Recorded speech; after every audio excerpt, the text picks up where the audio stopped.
Today, Mommy and Ava are reading The Cat's Pajamas by Ida Chittum and illustrated by Art Cummins. And I can tell by looking at this book, it has to be a golden oldie. Let's see if we can find a year on this book. Yeah, let's see.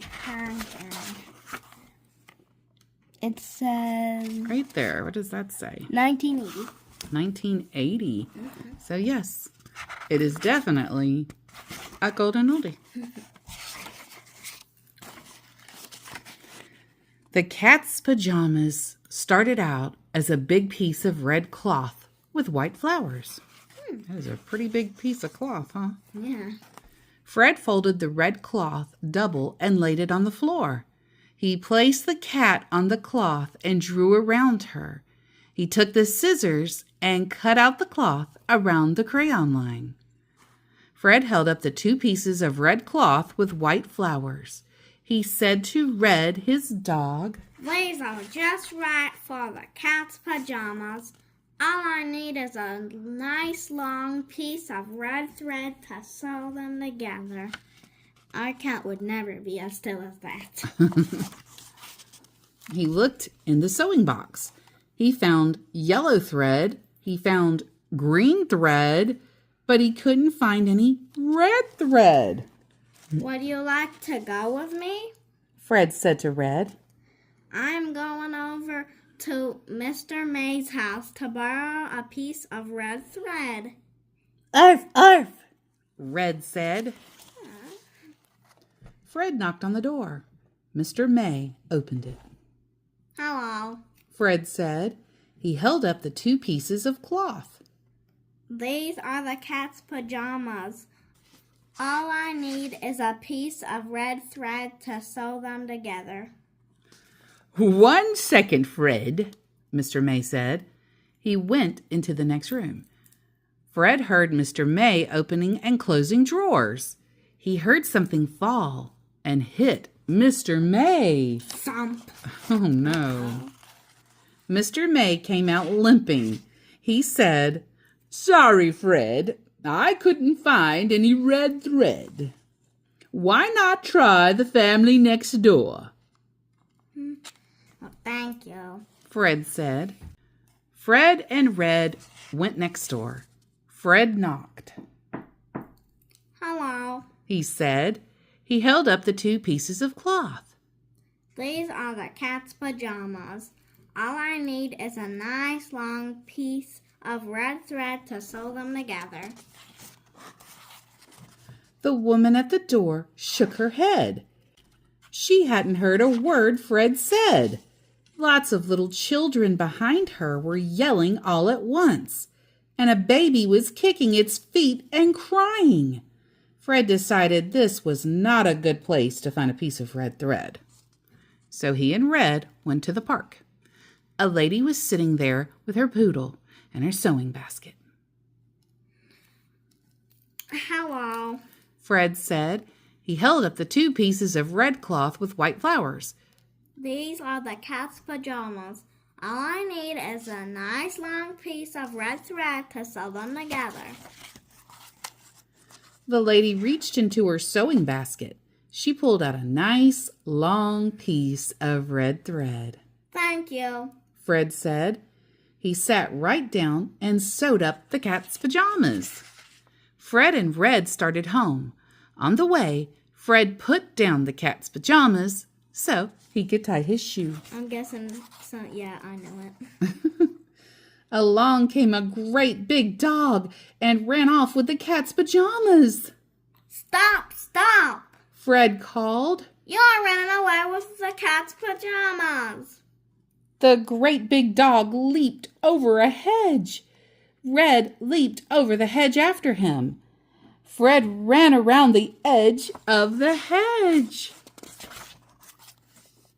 By the time Fred and Red caught up with the great big dog running away with the cat's pajamas, a tall boy had taken them from the dog and tied them to his kite. Why did you do that? That was also very fast work. Yeah.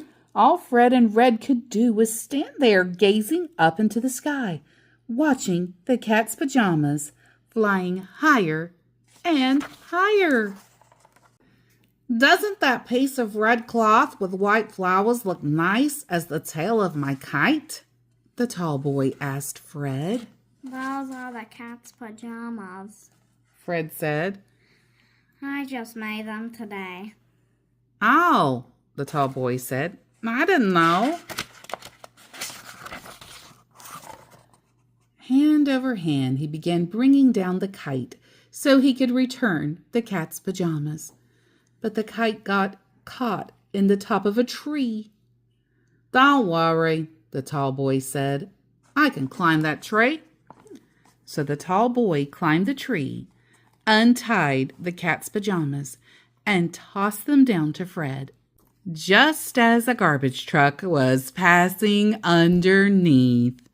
The cat's pajama fell into the garbage in the back of the truck. He can just make new ones. Fred and Red ran after the truck. Fred was shouting and pointing. "What's the matter?" shouted the driver, slowing down. You're driving away with the cat's pajamas, Fred said. The driver stopped the truck. With 2 fingers, he picked the cat's pajamas out of the garbage and gave them to Fred. Thank you, Fred said. He held the cat's pajamas far from his nose as he walked away. A girl was coming toward Fred and Red. She made a face at them and said, You better not get that dirty old rag near me. This is not a dirty old rag, Fred said. These are the cat's pajamas. I am taking them home to wash and dry them. When Fred and Red got home, Fred washed and dried the cat's pajamas. Then he looked for the cat. She wasn't in the garage. She wasn't asleep in the chair next door. She wasn't on the windowsill. But she was curled up, fast asleep, in the basket right in the laundry room.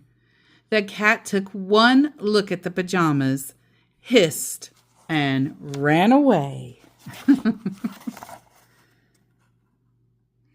Now what will I do with cat's pajamas? Fred said. He looked at Red. Would you like to try on the cat's pajamas? Narf, narf, Red said. Fred scratched his head. I have an idea, he said.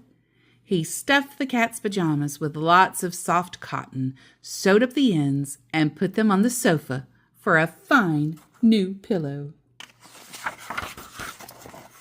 That's what happened to the cat's pajamas. Thank you.